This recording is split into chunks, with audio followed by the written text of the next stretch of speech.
আমাৰ কিন্তু ক্লাইমেটৰ ওপৰত গৱেষণা কৰে বা গৱেষণা কৰি পেলাই কিছুমান কথা আমাক কয়। বিজ্ঞানটো সঁচা, বিজ্ঞানক অস্বীকাৰ কৰি মানে আমি থাকিব নোৱাৰোঁ। আমি সকলো ক্ষেত্ৰতে সকলো জেগাতে বিজ্ঞান বহি আছে, চায়েন্স বহি আছে। কিন্তু আমি জ্যোতিষশাস্ত্ৰত কওঁ যে আমাৰ পূৰ্বপুৰুষসকলৰ বা আমাৰ ঋষিমুনিসকলৰ যি দীঘলীয়া এটা অভিজ্ঞতা, লগতে কিছুমান প্লেনেটাৰী পজিশ্যন, কাৰণ এষ্ট্ৰলজিত এষ্ট্ৰনমিও সোমাই আছে, গোটেইখিনি চাৰি চাই ৰিচাৰ্চ কৰি কিনে আমি যোনটো হেৰিত আহোঁ, যে বিজ্ঞানী কেতিয়াবা কয় যে গুৱাহাটীত কিন্তু বহুত ধোঁৱা আহিব, সাংঘাতিক ধৰণৰ বৰষুণ বানপানী হৈ যাব পাৰে।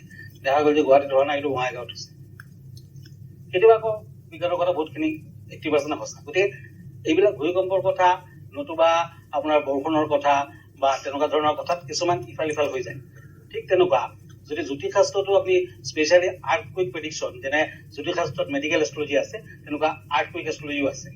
তেখেতে জানিব এই দিশত আছে, যদিও আছে প্ৰেডিকশ্যন আছে বা মানে কিবা কেনেকুৱা আপুনি কি পাইছে। হয়, গতিকে এখেতে যোনটো কৈছে 8 আগষ্ট, জ্যোতিষত কিন্তু এনেকুৱা মোৰ মতে দেই, এখেতে বেলেগ কেলকুলেশ্যন পাব পাৰে, একজেক্টলি ডেটটো কিন্তু জ্যোতিষক ক'ব নোৱাৰে, কিন্তু তাৰ আশে পাশে কৈ দিব যে এইটোৰ পৰা এইটো ইমান দিনৰ ভিতৰত কিন্তু ডাঙৰ ভূমিকম্প আহিব পাৰে। সেইটোকে শুনিছো। আপোনাৰ যেনেকুৱা এখেতে ক'লে যে সৰু সুৰা ভূমিকম্প আহিলেতো আমি গমেই নাপাওঁ, এভৰি ডে এভৰি মমেণ্ট হৈ আছে, আমি গম পোৱাকে ভূমিকম্প যেনে এইবাৰ কি দেখা গৈছে যে 1897 যোনটো ভূমিকম্প আহিছিলে, 12 জুনত যোনটো আহিছিলে, সেইদিনাখন আছিলে ছেটাৰডে, যোনটো শনি আৰু মংগলৰ যোনটো কম্বিনেশ্যন, শনি মংগলৰ যোনটো এজনে আনজনৰ ওপৰত দৃষ্টিপাত, যে 1915 আগষ্টত যোনটো ভূমিকম্প হৈছিলে সেইদিনাখন আছিলে মংগলবাৰ। এই শনি মংগল সদায় আহি থাকিব।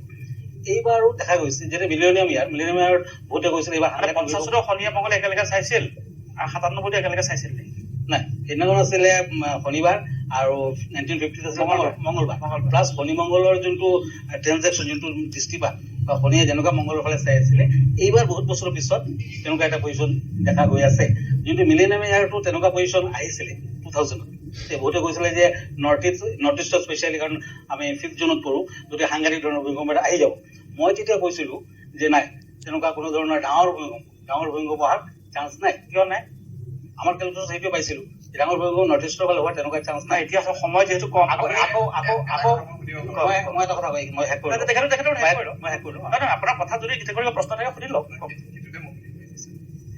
যিহেতু আপুনি কৈছে এটা আমি শনিবাৰ বুলি ক'লে, কিন্তু মই যদি কওঁ যে সেইটো একচুৱেলি বাৰিষা দিনত হৈছিলে, সেইটো আপোনালোকে এষ্ট্ৰলজি কি কয় যে সেইটো বাৰিষা দিনত আছিলে, 97টো 22 জুন বাৰিষা দিনত, আৰু 1950 চনটো 15 আগষ্টত হৈছিলে, সেইটো বাৰিষা সময়তে হৈছিলে।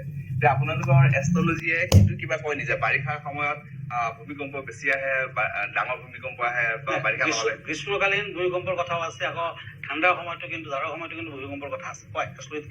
কিছুমান কথা সেইটো আপোনালোকে এতিয়া যে কথাখিনি বক্তব্যখিনি ৰাখি আছে, মই সেইকাৰণে সুধিছো যে এইটো আপোনালোকে সেইটো দিশ চাইছে নানে আপোনালোকে এষ্ট্ৰলজি? সেইটো নক্ষত্ৰ কেলকুলেশ্যন, সেইটো চাওঁ আমি। কিন্তু কথা হৈছে মই যোনটো কথা ক'বলৈ গৈছিলোঁ যে তেতিয়া ভূমিকম্পৰ কথাটো তেনেকুৱাই যে আমি যিটো প্ৰেডিকশ্যন কৰোঁ একজেক্টলি ডেটটো আমি নকওঁ, কিন্তু এইবাৰৰ যোনটো পজিশ্যন, যেনে মই অলপ দিন আগত চাগে টাইমেটত কৈছিলোঁ, মই একজেক্টলি মনত নাই, মই লাষ্ট আপোনাৰ 31st হ'ব বা 1 জানুৱাৰী 2 জানুৱাৰী হ'ব, মই টাইমেটত কৈছিলোঁ যে যদিও সেইবিলাক সময়ত মই কৈছোঁ যে ভূমিকম্প তেনেকুৱাকে ডাঙৰ একো নহ'ব। এইবাৰ মই কৈছিলোঁ ম্যানমাৰৰ ফালে ভূমিকম্প হ'ব আৰু আহিব। মোৰ সমস্যাটো কৰিছে সময় যিহেতু কম, সন্মুখত আৰু কেইবাজন ব্যক্তি আছে, তেখেতে ক'বই পৰা নাই, মই চমু কৰিলে ভাল পাম। মই আপোনাৰ গৱেষণাটো মই আপোনাক ভুল বুলি কোৱা নাই, মই এইটোৱে প্ৰশ্ন সুধিছিলোঁ। তেখেতে 2 আগষ্ট 3 আগষ্ট এটা সময় দিছে, আপোনাৰ এই কি ক'লে আৰ্থকুৱেক এষ্ট্ৰলজি, এই আৰ্থকুৱেক এষ্ট্ৰলজিত আপুনি কি পাইছে? সম্ভাৱ্য ভূমিকম্পৰ কিবা কথা? এপ্ৰিলৰ 21 তাৰিখলৈকে মানে আমাৰ নৰ্থ ইষ্ট অৰুণাচলৰ ফালে ষ্টাৰ্ট কৰি এনেকুৱা ম্যানমাৰলৈকে, যোনটো ম্যানমাৰত অলৰেডি বাৰু হৈ গ'ল, কিন্তু এতিয়াও আছে এপ্ৰিলৰ এটা পাৰ্টিকুলাৰ পিৰিয়ডলৈ এতিয়াও চান্স আছে। আকৌ জুনৰ পিছত, তেখেতে আগষ্ট বুলি কৈছে বাৰু, জুনৰ একদম লাষ্ট পাৰ্টৰ পৰা ধৰক ছেপ্টেম্বৰৰ ফাৰ্ষ্ট পাৰ্টলৈ সম্ভাৱনা কিন্তু ভূমিকম্প আছে। মই কোৱাতে আপুনি কৈ আছে যে বাৰিষাৰ দিনত, সেইটো সময় বাৰিষা সময়, কোনটো আমাৰ সেই সময়টো বাৰিষা সময়, বাৰিষাত ভূমিকম্প বেছি হয় নেকি? সুধি আছো না, সেইটো কমে হয়, কিন্তু সেইটো নহয় কেলকুলেশ্যন মতে বিজ্ঞানসন্মত এইটো হোৱা নাই, কিন্তু আমি দেখিছো যে ডাঙৰ ভূমিকম্প যিকেইটা আহিছে বেছিভাগেই আমি দেখিছো বাৰিষা সময়। কিন্তু আমাৰ জ্যোতিষ শাস্ত্ৰ ষ্টাডি মতে কেৱল গ্ৰহণ বা তেনেকুৱা বুলি কথা নাই। কথাটো হৈছে সেই সময়ছোৱাত যদি শনি আৰু মংগলৰ বিশেষ পজিশ্যন থাকে, যিমান আৰ্থকুৱেক হৈছে সেই আৰ্থকুৱেকৰ সময়ছোৱাত আমি পিছলৈ গণনা কৰি চাইছোঁ যে শনি মংগল কোনটো পজিশ্যনত আছে। আমি শনি মংগলকে বিশেষ গাই বুলি কওঁ সেইটো সময়ত। গতিকে ইফালে পূৰ্ণিমা যোৱাৰ বাটা হৈ আছে চাপ'জ, সেই সময়ত যদি শনি মংগল বিশেষ ডিগ্ৰীত থাকে, আমি হোলাৰী এষ্ট্ৰলজি বুলি এষাৰ কথা আছে আমাৰ এষ্ট্ৰলজিত, আৰু পক্ষ এষ্ট্ৰলজি বুলি এষাৰ কথা আছে, হয়নে নহয়? আচ্ছা, সেই দুটা গণনা কৰা মতে আমি চাওঁ যে সেই সময়ত মানে শনি আৰু মংগলৰ পজিশ্যনটো কি আছিলে। বিশেষ সময়ত ইমান কিবা গ্ৰহ আছে, আকৌ শনি আৰু মংগলটো কি আছে? আৰ্থকুৱেকটো শনি মংগলৰ ওপৰতে নিৰ্ভৰ কৰে। মংগলটো মাটি কাৰক গ্ৰহ, লেণ্ড কাৰক, মাটিৰ কমপ্লিট বস্তুটো মংগলে কণ্ট্ৰল কৰে।